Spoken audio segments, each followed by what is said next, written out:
Bab 653. Lebih baik memberontak. Keluarga Qi. Tolol. Di aula besar, teriakan marah tiba-tiba bergema, mengguncang area sekitarnya. Di aula utama, Johan terlihat sedikit muram, dia menundukkan kepalanya dan tidak berani berbicara. Tidak jauh di depannya, berdiri seorang pria paruh baya. Pria paruh baya itu mengenakan jubah kuno, amarah di matanya tak tersembunyikan. Orang ini adalah Linggot Qi, kepala keluarga Qi. Linggot Qi menatap Johan dan berkata dengan marah, "Kamu berpikir bahwa latar belakang pemuda itu tidak sederhana, dan kamu tidak salah kalau tidak mengambil tindakan, tetapi kamu tidak boleh meminta pemuda itu membunuh Pak Udin. Itu salah. Saat pemuda itu mengundang kamu untuk berurusan dengan pasar Tao bersama, kamu seharusnya tidak menolak, dan setelah kamu menolak, kamu meminta pemuda itu untuk membunuh Pak Udin. Kamu benar-benar bodoh." Linggot Qi sangat marah hingga paru-parunya hampir meledak. Kalau Johan segera mundur setelah mengetahui bahwa identitas pemuda itu tidak sederhana, ini pasti akan menjadi pilihan cerdas. Tapi, Johan tidak pergi. Dia tidak hanya menolak ajakan kultivator pedang muda itu, tetapi dia juga meminta kultivator pedang muda untuk membunuh Pak Udin. Ini sama saja bermusuhan dengan dua pihak sekaligus. Setelah memikirkan ini, Linggot Qi menjadi semakin marah dan terus mengutuk, "Kamu seperti manusia berotak sapi." "Tidak, sapi tidak sebodoh kamu." Wajah Johan merah padam, tetapi dia tidak berani berbicara, karena dia juga tahu bahwa dia telah melakukan kesalahan besar. Dia sekarang membutuhkan perlindungan dari keluarga Qi, karena Pak Udin pasti tidak akan melepaskannya. Linggot Qi menarik napas dalam-dalam, wajahnya pucat, dan tubuhnya memancarkan aura yang mengerikan. Keluarga Qi punya banyak pilihan, tapi Johan memilih yang paling bodoh. Dia hanyalah seekor sapi. Setelah beberapa saat, Linggot Qi tiba-tiba berkata, "Maksudmu pemuda itu memiliki warisan Wan?" Melihat amarah Linggot Qi sudah mereda, Johan mengangguk cepat, "Ya." Mata Linggot Qi berkedip-kedip, tidak tahu apa yang dia pikirkan. Melihat adegan ini, Johan tercengang. Mungkinkah kepala keluarga juga punya ide? Setelah melihat ini, Johan berkata dengan suara yang dalam, "Kepala keluarga, asal-usul pemuda itu tidak sederhana." Linggot Qi berkata dengan marah, "Sekarang kita telah membentuk perseteruan yang mematikan, apalagi yang bisa kita lakukan? Haruskah aku membunuhmu untuk menebus kesalahan?" Johan tidak berani berbicara. Memang benar, kedua pihak ini telah membentuk perseteruan yang mematikan. Kecuali kalau keluarga Qi kehilangan muka dan meminta maaf kepada pemuda tersebut untuk menyelesaikan masalah, tidak ada yang bisa menjamin apakah pemuda tersebut akan membalas dendam pada keluarga Qi di masa depan. Tentu saja, Johan tahu betul bahwa kepala keluarga tidak khawatir apakah pemuda itu akan membalas dendam pada keluarga Qi, tetapi dia mendambakan warisan Wan pemuda itu. "Ya Wan, ini adalah master yang 100% ilahi. Bisakah benda yang ditinggalkan oleh master setingkat ini adalah benda biasa? Belum lagi yang lainnya, garis keturunan leluhur itu pun sudah cukup membuat hati mereka berdebar-debar." Pada saat ini, seorang lelaki tua tiba-tiba masuk ke aula. Pria tua itu membungkuk hormat kepada Linggot Qi, kemudian berkata, "Kepala keluarga, Pak Udin dari pasar Tao ada di sini."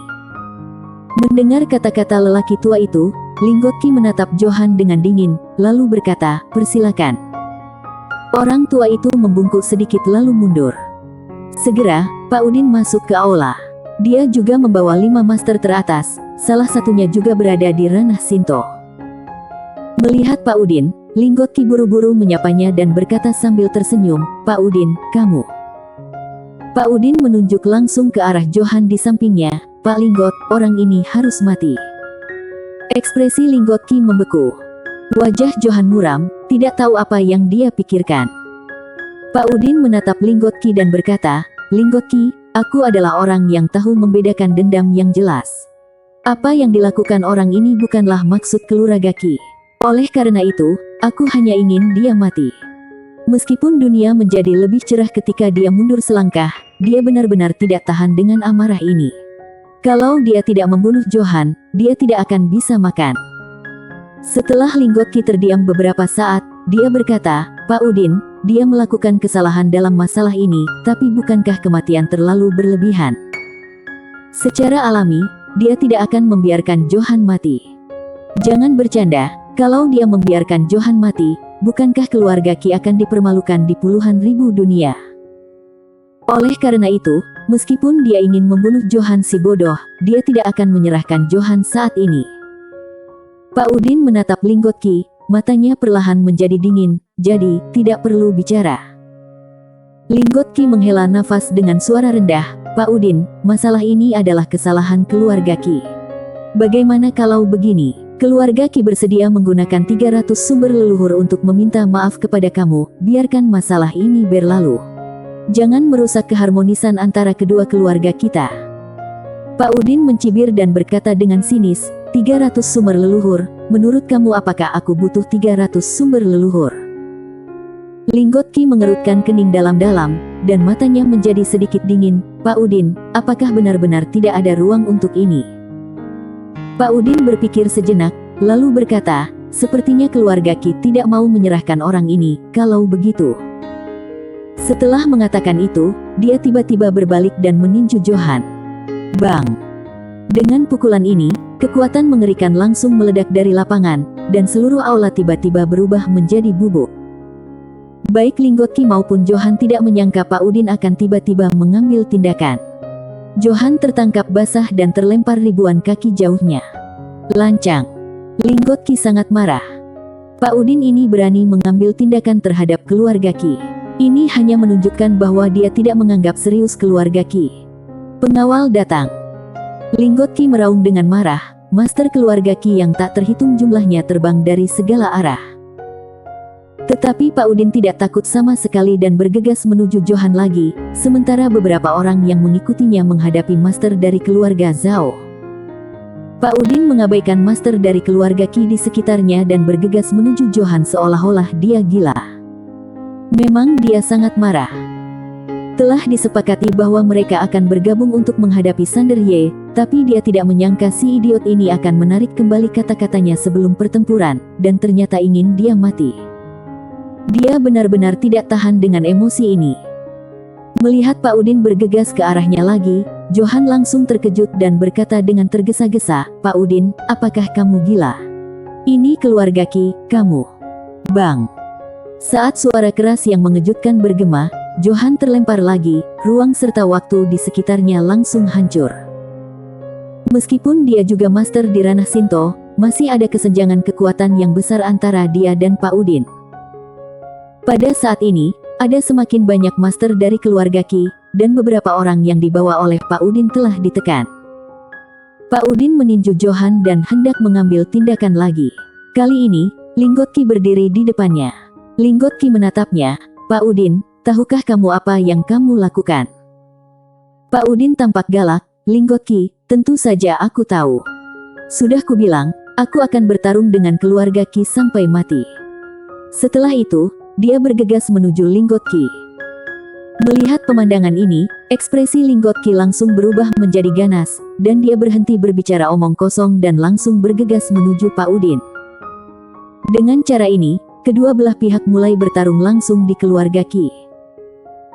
Meskipun Pak Udin dan yang lainnya benar-benar ditekan, keluarga Qi tidak dapat membunuh mereka, bagaimanapun juga, masih sulit bagi master di tingkat ranah Shinto untuk mati.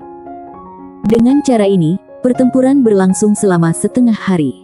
Seluruh dunia tempat keluarga Qi berada telah hancur berkeping-keping, dan banyak orang tewas secara tragis. Terlebih lagi, pertarungan antara kedua belah pihak menjadi semakin sengit, terutama Pak Udin, yang benar-benar gila. Gaya permainan yang tidak takut mati itu membuat Linggot Qi sangat pusing.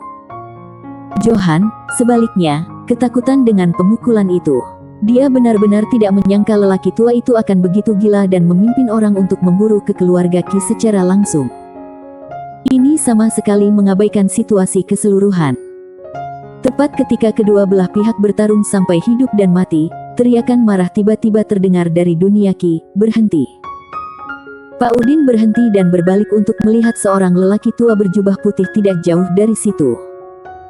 Melihat lelaki tua berjubah putih, Pak Udin langsung mengernyit, Pak Gu.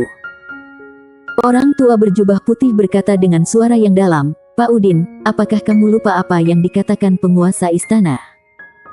Pak Udin tidak memiliki ekspresi di wajahnya, tentu saja aku belum melupakannya. Aku akan menanganinya setelah aku selesai menangani masalah di sini. Pak Gu berkata dengan suara yang serius, Pak Udin, sebelum aku datang ke sini, penguasa istana berpesan. Dia meminta kamu untuk sementara melupakan masalah dengan keluarga Qi. Apa? Pak Udin langsung mengernyit, kamu ingin aku lepaskan masalah ini? Pak Gu mengangguk, penguasa istana bermaksud mengutamakan situasi secara keseluruhan. Pak Udin tampak murung dan tidak berkata apa-apa. Pak Gu melanjutkan, aku tahu kamu marah, tetapi kamu juga harus tahu bahwa dengan kekuatan beberapa dari kamu, tidak mungkin membunuh orang di sini. Terlebih lagi, penguasa istana sekarang bermaksud untuk bekerja sama dengan keluarga Qi. Bekerja sama dengan Qi Jia.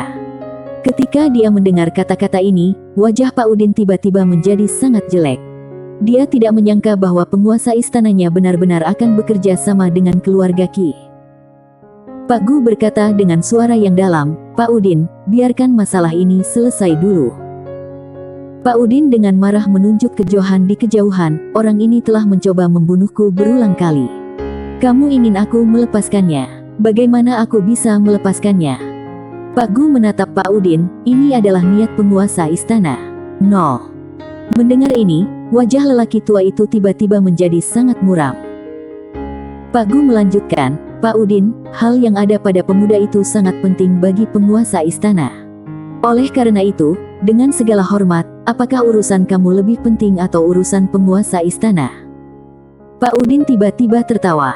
Dia tidak menyangka bahwa penguasa istana tidak hanya tidak mendukungnya, tetapi juga memintanya untuk meletakkannya. Ini adalah perseteruan hidup dan mati. Tak hanya itu, Pasar Tao ternyata ingin bekerja sama dengan keluarga Qi. Saat ini, Pak Udin tiba-tiba merasa sedikit sedih. Dia telah bekerja untuk Pasar Tao selama bertahun-tahun, tapi dia berakhir seperti ini. Pak Gu berkata dengan suara yang dalam, Pak Udin, aku tahu kamu punya dendam, tapi masalah ini. Pak Udin melambaikan tangannya, lupakan saja. Orang-orang yang dibawanya semuanya dari Pasar Tao. Penguasa istana telah berkata, orang-orang ini pasti tidak akan terus membantunya. Pak Udin berkata, aku akan mencari Sander Ye. Setelah mengatakan itu, dia berbalik dan pergi. Tapi setelah dia berbalik, matanya menjadi sangat dingin. Brengsek.